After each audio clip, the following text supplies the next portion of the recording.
بسم الله الرحمن الرحیم.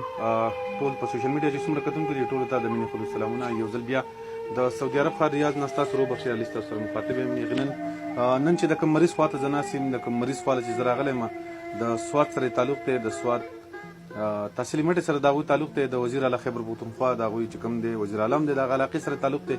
زه ګورنمنټ پاکستان ته هم دا درخواست کوم چې که داسې قسم مسلې یوازې دا نه، د دې نه ډېرې مسلې په موږ باندې د سعودي عرب په ښار ریاض کې راځي، په مختلف ښارونو کې راځي، په خپل اپنې مدد آپ باندې موږ هغه د خپل وطن ته داسې لیږو.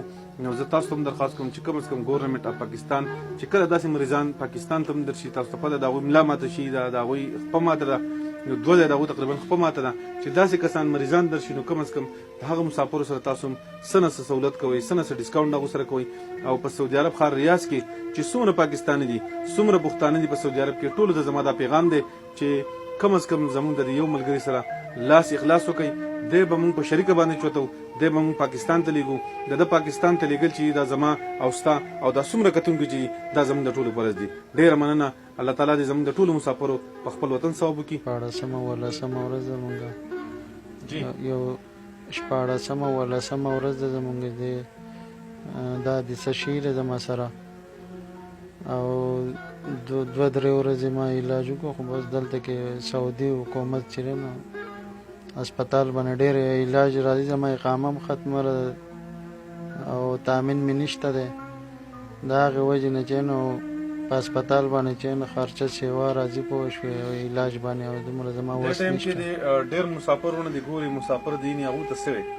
مسافرو ته زما دا درخواست او دا التجا او دا فریاد دی چې زما سره مدد وکړي او بس د دې زندان نه ما خلاص کړي، او زه د خپل کلي او وطن ته لاړ شم او خپل علاج هلته وکړم، او په خپلو برګو زما نه ساه وځي دلته کې چې دی پردي ملک کې چې نه نور زما یو منټ چې دی که نه په ما باندې په کلونو وځي، لکه ډېر پریشان یم په دې ځکه، او کور والا مې هم پریشان دي، خپل والد صاحب مې خبر دی داسې والد صاحب مې هم جړا فریاد کوي، خو څه وس مې نه کېږي چې دې نه زه وځم او هغه هغو ته ځان ورسوم.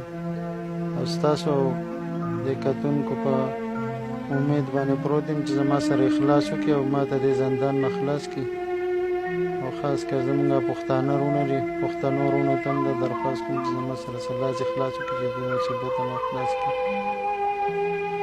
کاونټ هغو سره کوئ. او په سعودي عرب ښار ریاض کې چې څومره پاکستاني دي، څومره پښتانه دي په سعودي عرب کې، ټولو ته زما دا پیغام دی چې کم از کم زموږ د یو ملګري سره لاس اخلاص وکړئ. دی به مونږ په شریکه باندې چوتو، دی به مونږ پاکستان ته لیږو. د پاکستان ته لیږل چې دا زما او ستا او دا څومره کتونکي چې دا زموږ د ټولو فرض دي. ډېره مننه.